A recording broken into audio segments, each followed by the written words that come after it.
Your film is now ready to be shown.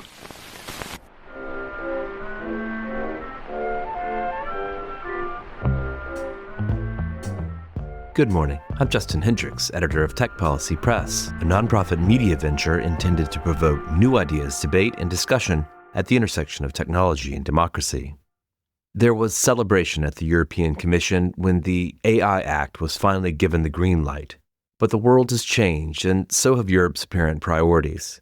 Tech Policy Press associate editor Ramsha Jahangir has been in Brussels frequently over the last couple of months, and today she brings us a conversation that should help listeners understand the forces shaping the dialogue there.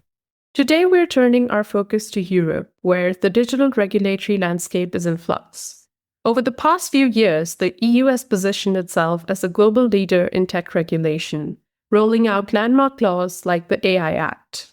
But now, as the much-anticipated AI Act approaches implementation, the path forward is looking anything but smooth.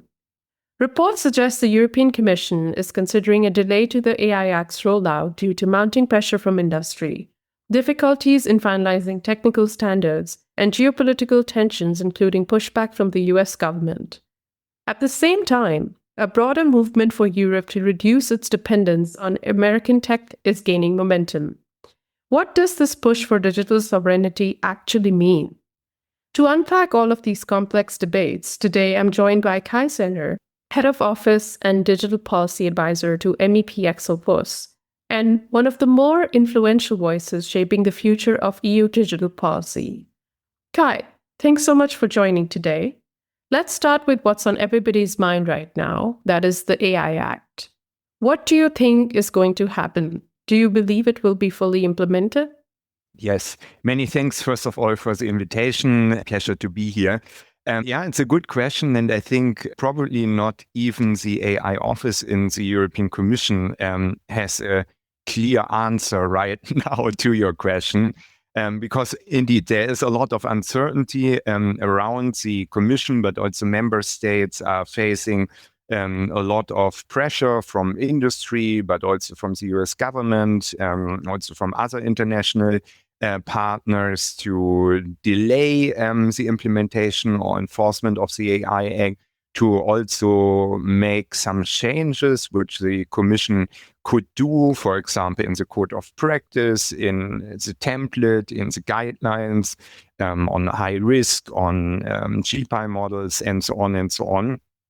And well, this Commission, to criticize them a little bit, is not really, at least in the digital field, known for very, very bold leadership and so on. So they are right now, I think, waiting to see what they should do, unsure, maybe also internally discussing. And what we in the European Parliament here is that there are a lot of different camps in the European Commission that are currently discussing with each other, trying to convince each other what are the best steps.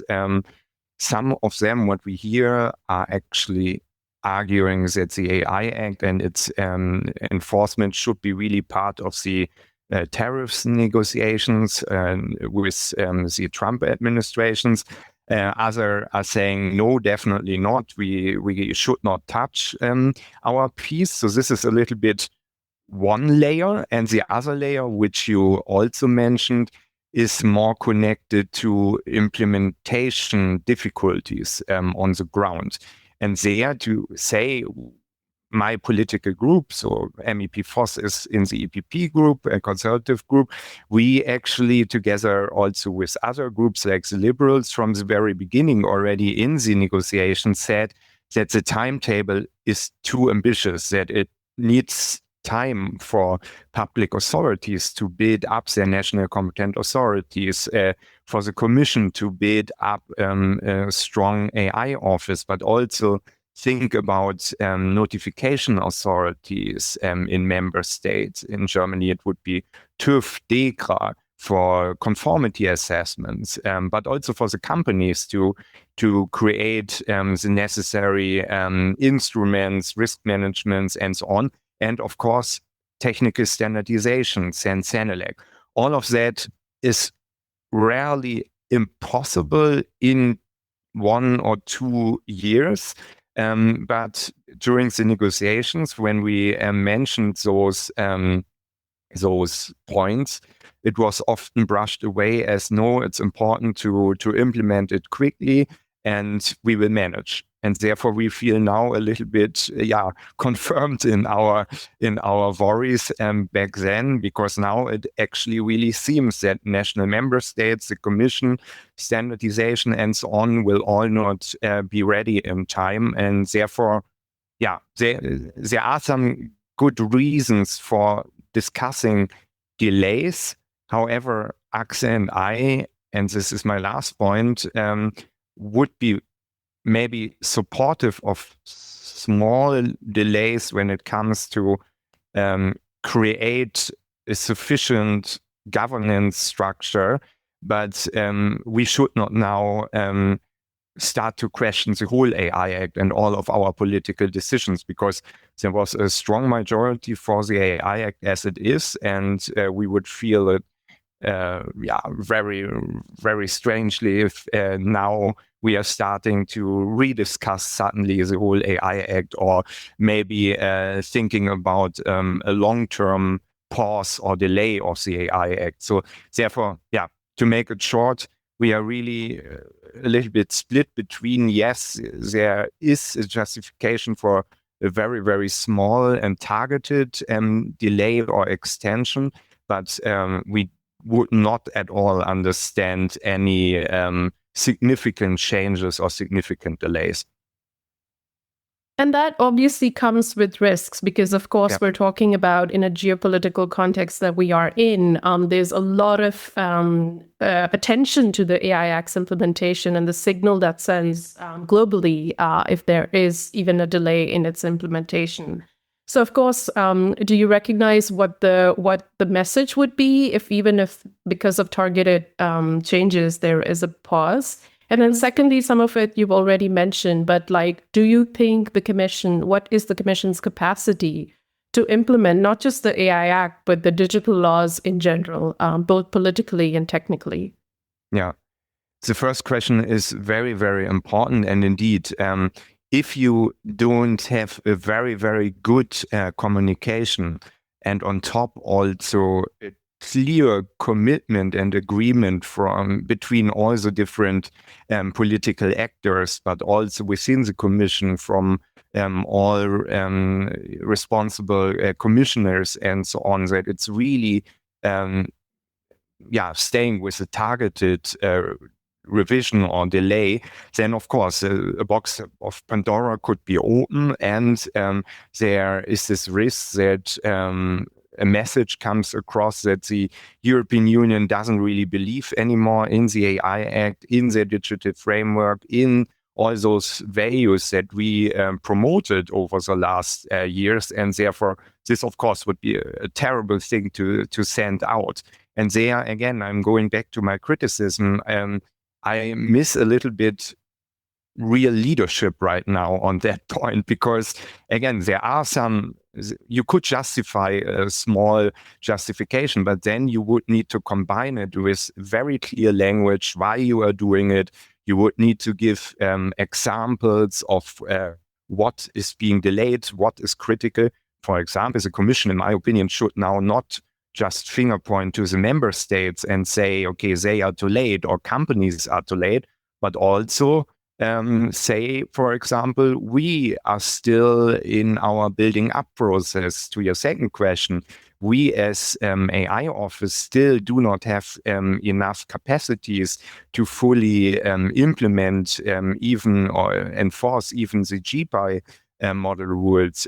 We need more time, and over the next 6 months, for example, we have the following plans, and therefore we are extremely sure that after those additional 6 months, for example, we will be fully capable of starting it. You would need to send those signals out, I think, in order to prevent the whole global stage thinking of Europe, okay, it was another publicity stunt, but there was not really substance behind it. And just to complement a little bit more on your second question, my feeling right now, of course, the Commission and especially the staff in the AI office, but also in the DSA, DMA enforcement team and so on, very, very lot of highly committed people, highly qualified people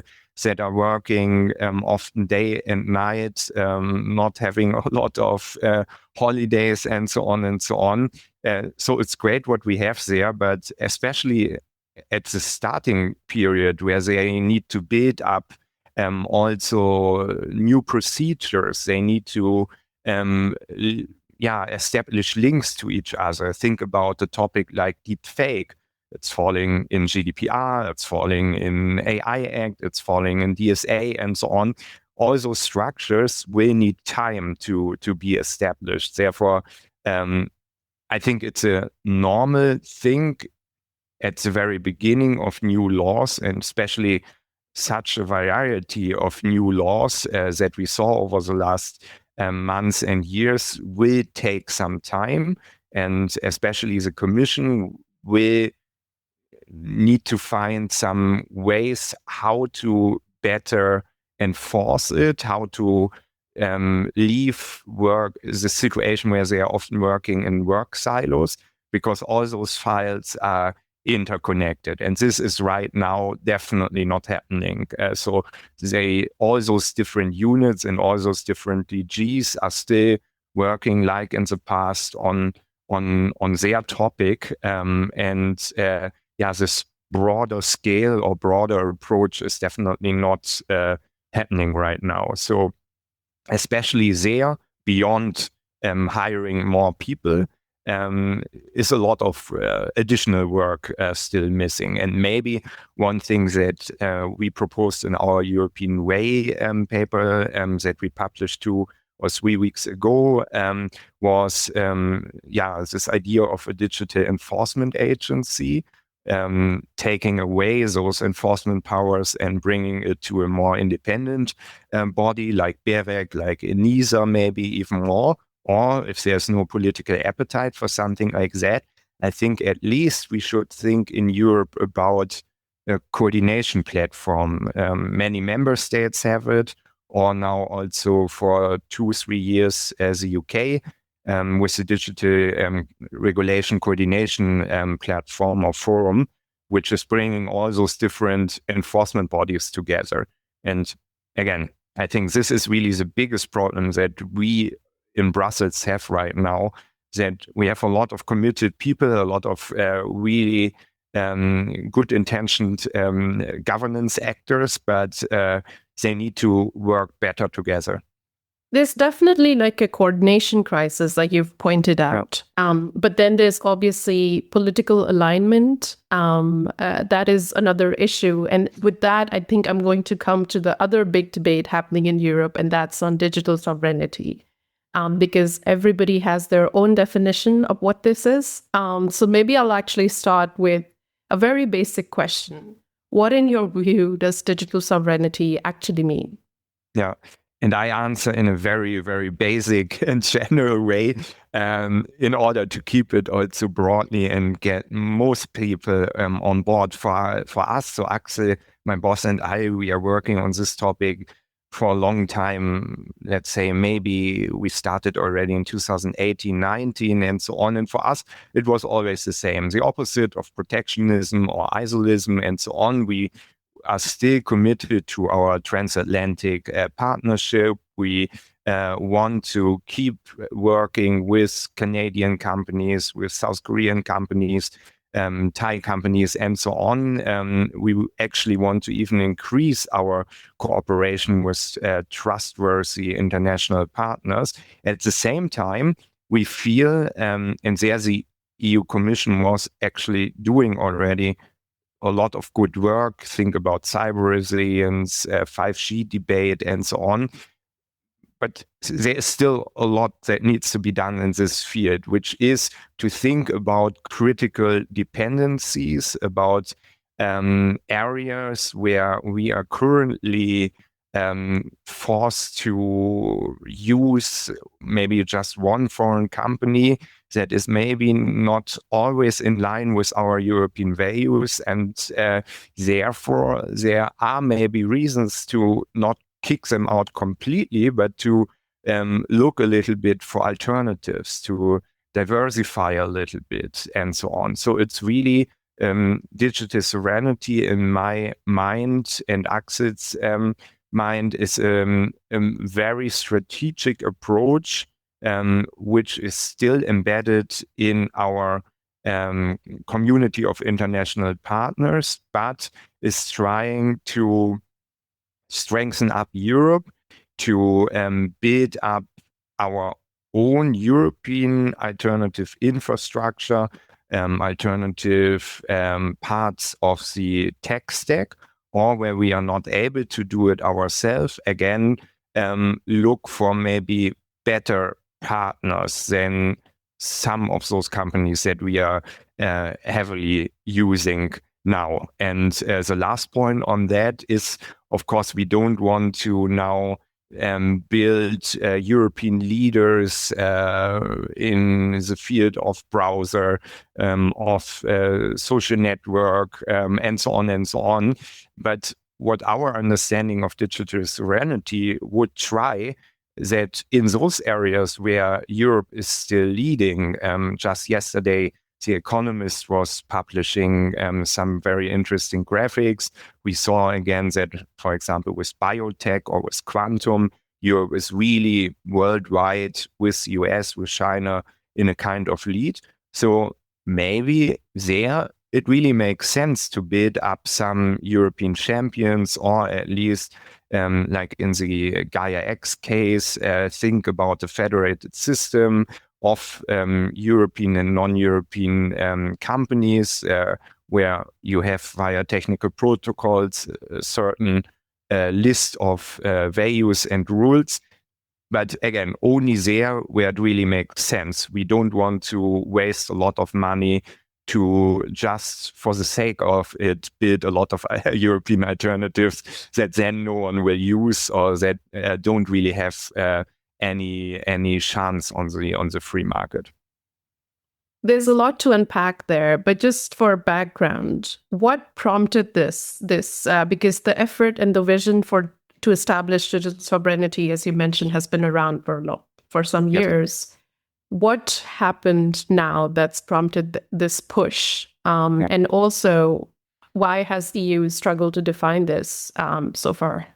Again, two very good questions. First of all, indeed, it's a topic, I think it's almost as old as the internet or digital technologies and so on and so on. There were definitely a lot of pushes. I can now just speak from my professional career. The first real push was with Thierry Breton, the former French commissioner in 2019-20. When he picked it up, and also Ursula von der Leyen was speaking very often about a European way to digitalize, digital sovereignty, and so on and so on. But yeah, maybe due to COVID, maybe due to other geopolitical, but also economical, political developments, it soon died a little bit, this kind of momentum that we had in 2019-20. And maybe if I want to talk about mistakes back then, and we were already back then part of a broader movement, I think one of the big mistakes has been that this whole push came across rather protectionist. So there was again this idea of building up now everything on our own, basically creating an Airbus for every part of the tech stack. And then, of course, those people who are not supportive of Europe's tech sovereignty had, let's say, an easy target to push back. Now, to your also second question, what changed is, well, the topic was never really dead. So it was, let's say, in our community, we were working on it between all those years of a kind of tech sovereignty winter, to use an AI term. And now that there's a tech sovereignty summer, we can basically use all those materials that was being collected, that was already used in the previous episodes again.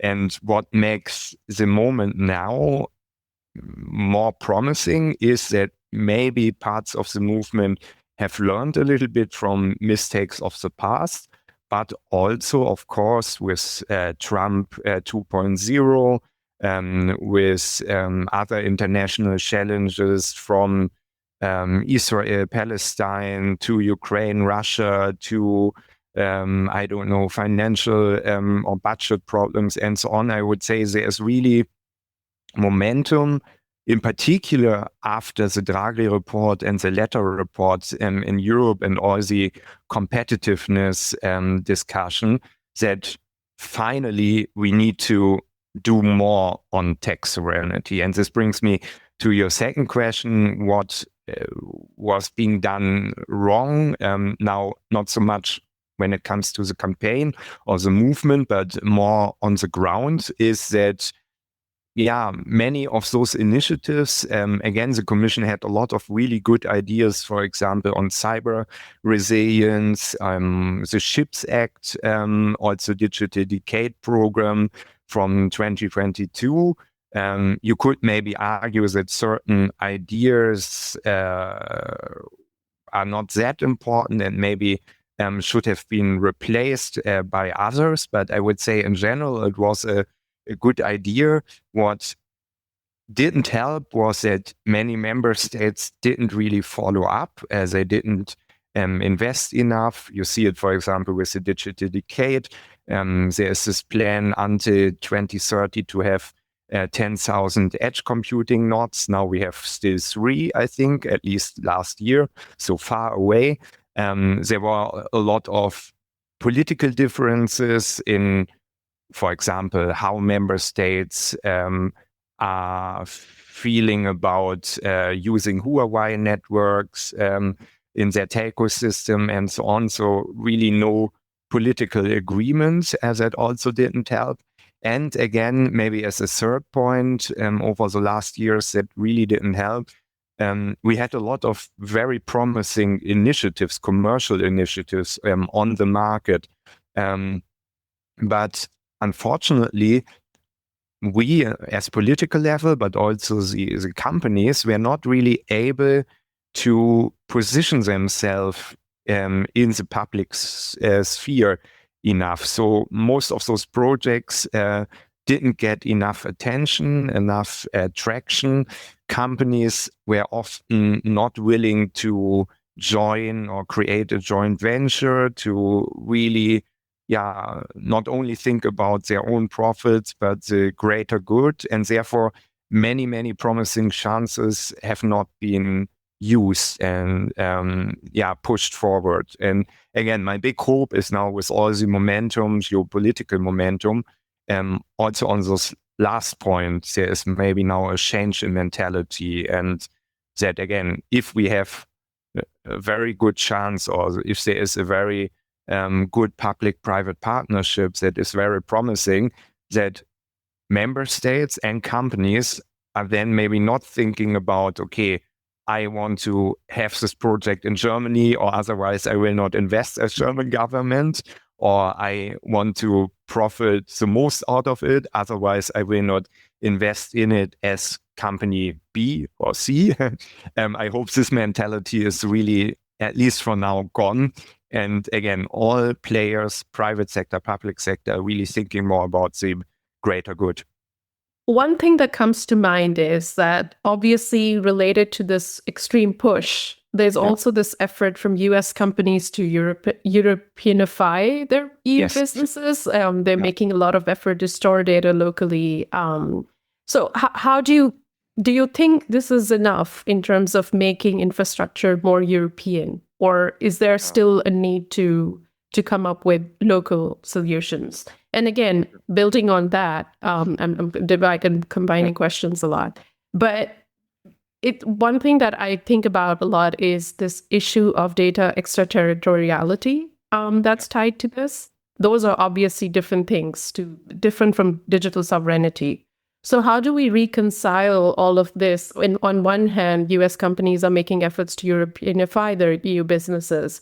But on the other hand, there is still the persistent issue of data flows, especially with the US Cloud Act, which can compel access to data stored in Europe by US companies.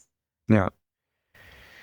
The first question I would answer in a similar way, as I already indicated several times. If you would really approach the topic of tech sovereignty or digital economy, digital transformation in a more strategic way, I think we could easily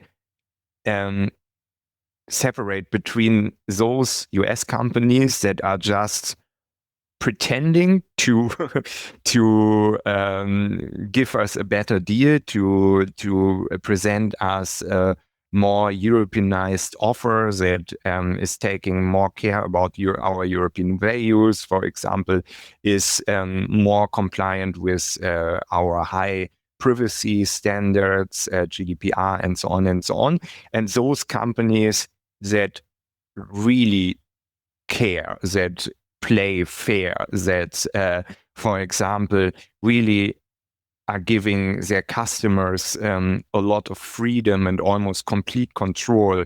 For example, to your second question, also how the data is being stored, really committing that they would not face jurisdiction problems if, for example, the US Cloud Act is being activated, and so on and so on.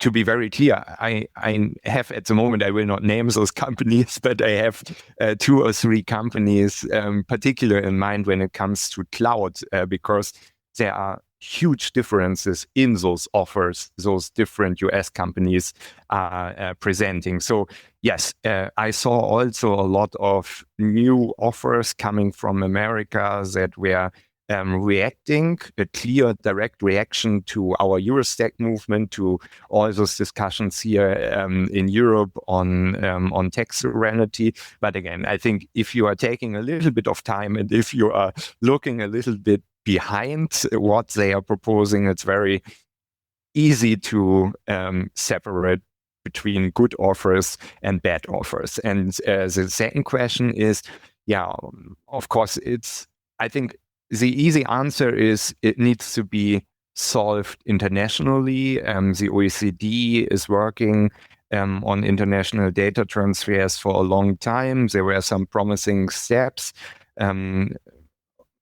between the old government from Biden and the EU. There were ongoing discussions. At the moment, they have stopped because the US side needs to reestablish all the key players on those topics. So we will need to wait. We will need to see how this is playing out.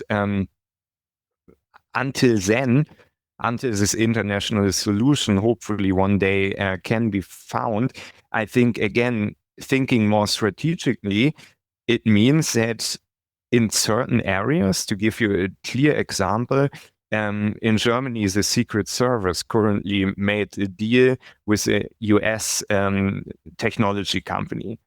I think this is one easy and very clear example of where maybe you should not do it because this area is so critical and so sensitive that you definitely don't want the Cloud Act or any other piece of non-European legislation to force a company to put your most secretive data at risk and so on. So maybe in those areas, at least for now, you should then go with a European alternative, because there are, especially now when it's about cloud, there are a lot of good alternatives that lack scale and maybe lack the generality of certain US cloud providers. But especially for those niche topics or areas, they are way enough. They are really sufficient.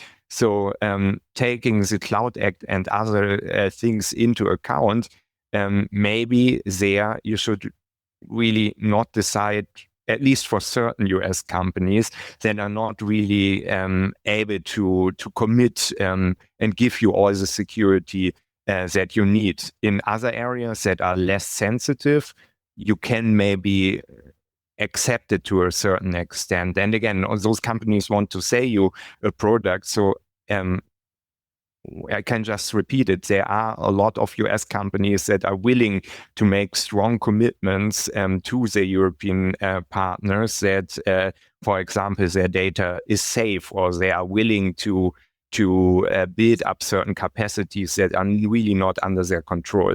But it's all going back to my original point. What is missing in the European Union is so far a much more strategic thinking and approach. And also my other point, an approach which is connecting all the dots and the different actors. Because to your last point, international data transfer is also hampered by a situation that DG Connect is partially involved, DG Justice is partially involved, DG Trade is partially involved, and so on, and the same in member states. So the different ministries and different DGs are all talking differently, but then of course you have also national interests that are also leading to different statements and wishes. And of course, all those is not helping. And even if our US counterparts want to give us the best offer, how can they make the right conclusion if they hear so many different things? So I think it's at least partially also our fault as Europe. A lot of challenges, but I do want to come to concrete recommendations that some of them you've put out in your paper on Europe's way forward. But what do you think can be done to address political alignment challenges, coordination, as well as capacity building? So just to give a little bit of background to our paper, it was a really long-term project over almost 1 year with a growing number of co-authors that I have worked with that were also rather active in the area of AI policy or tech sovereignty or the Eurostack movement and so on, because all of us, again, are almost emotional when we are talking about this point, because we really believe in what we are doing. We really believe that it's now or never, that Europe needs to act, and that Europe, again, is not making use of all its strengths and advantages and so on. So the bottom line of our paper is grow up, toughen up Europe, because the world became a much more dangerous place, to say it very, very politically, but also to make better use of all those good ideas, good laws, good initiatives that we have already in place by what the Commission tried back then with the Digital Decade and with the Digital Declaration of Digital Rights and Freedoms, to come up with general principles that are really what the European way to digitalize are all about. So, for example, that our digital technology is more sustainable than in many other areas, more trustworthy, that it's fully interoperable, that you are not having constant locked-in effects, that you are forced to stay always with one product, that we are promoting very much the open source sector, and so on and so on. Our feeling is alone by, and we propose 6 principles, it could be a bit more, it could be a bit less, but by having those principles, those key principles, and really make sure that they are applicable and integrated in all of our different initiatives, would help so much to make them more coherent. Because right now, for example, in the AI Act, the Greens and us from the EPP, we fought very much to bring the Green Deal and the green transition also in the AI Act, but the answer from the Commission was, no, this is not our topic, and therefore we don't want it.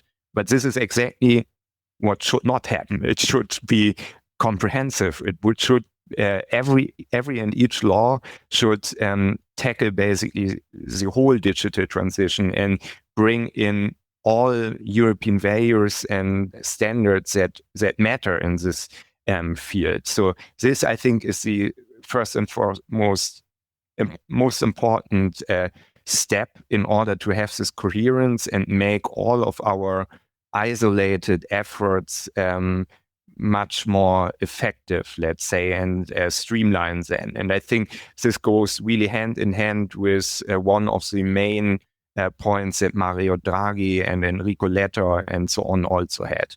Without just deregulating, because if you deregulate in a non-coherent way, which is at the moment a little bit what I'm afraid is happening with the Commission, you are not really solving anything. You are just making incoherent overregulation to incoherent deregulation. The result is the same. It's a mess. So I think, and the authors, as the other authors, we are all thinking the most important point is coherence and alignment. And then, of course, we were also thinking about certain obstacles that are around for a long time. Of course, single market. Again, the Draghi report was talking about the capital market union, about the banking union, but also on skills. We are talking for almost 15 years about the same things, the same problems, the same issues that should be harmonized, but member states so far didn't want.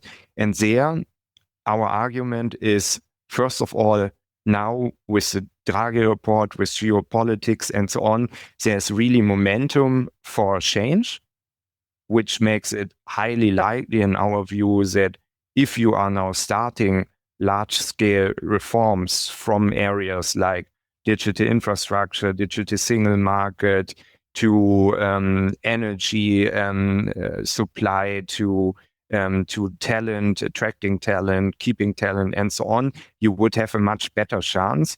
But of course, we know how difficult politics is, that there is always opposition, and therefore we are also advocating to go back to this idea of a multi-speed Europe. So what you saw, for example, with Schengen, so with border management, internal border management, with the euro, that some member states were saying, this is a good idea, we are going forward. Those member states are benefiting from this act of harmonization, while other member states are out. They are not benefiting, but they are keeping their national competences. And then later on, they can join if they think it's a good step, or they stay out. With the euro, we saw that after some time, more and more countries were willing to join, or were fulfilling those criteria that they need to fulfill in order to be able to join. And something like that we call sovereignty compact. Again, the idea of a multi-speed Europe that, for example, one of the smaller reforms that we are proposing, a technology sovereignty for, which would be created to promote especially European scale-ups, to attract bigger venture capitalists in Europe, and so on and so on, that of course only those member states that would be willing would create this fund, would benefit from this fund, while others are then out and could decide to jump in at a later stage. Or an even better example is, of course, digital education. We really feel that at least in certain areas here, we need centralization, harmonization.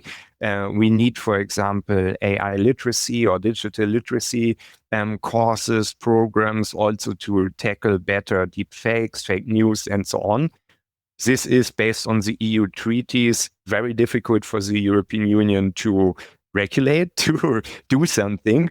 But again, via a sovereignty compact, this multi-speed Europe idea could solve it. That, for example, 10 member states are going forward, are creating such an approach, And maybe after some time, the other 17 member states are seeing that this was a good idea and are slowly joining. And by leaving those resistant member states behind is maybe the wrong word, but by giving them the chance to opt out and observe for some time, we feel there's basically no reason left to not go for a reform. So we are very much convinced that with that plus the momentum that we see right now, big reforms could really happen. One question, who is funding this? Because there's obviously an energy crisis. There's a lot of talk about energy, living costs going up across Europe. And then not all member states have the capacity to build infrastructure or fund these initiatives. So who will be footing the bill? Yes. Yeah, it's a good question. I could, again, answer it rather easily if I refer now to Germany, which just created this huge fund on infrastructure. It's partially creating a lot of debts, let's say. And as you said, not every and each member state could do it. Again, it could be an argument to say, okay, a smaller group of member states, so those member states that are capable to put away a budget or commit in other ways to put together money, and those are going forward and others are joining later if they are financially capable or in other ways capable to jump in.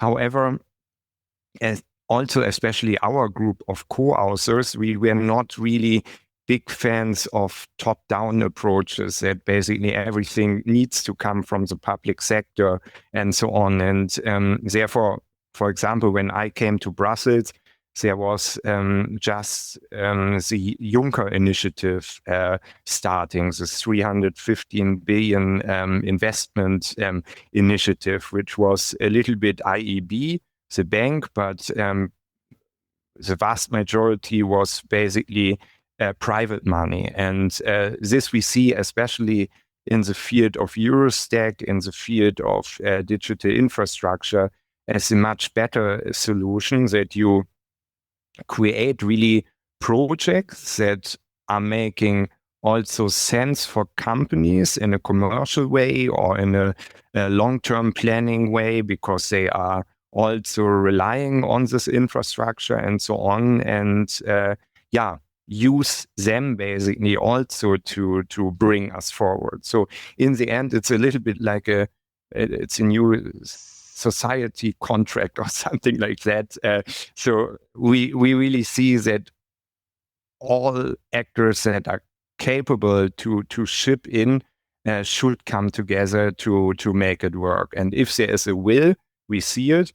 There's often money. It was the same with COVID, with Ukraine, and so on and so on. And if we are right, tax sovereignty is similarly important, could become an existential threat to the European project. This is why we feel if in the past money could be found, it should also now be found for something similarly important.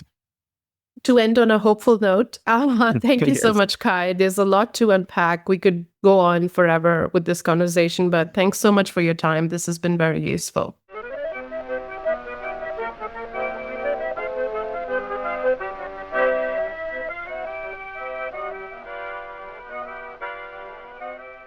That's it for this episode. I hope you'll send your feedback. You can write to me at justin@techpolicy.press. Thanks to Ramsha, thanks to my co-founder Brian Jones, and thank you for listening.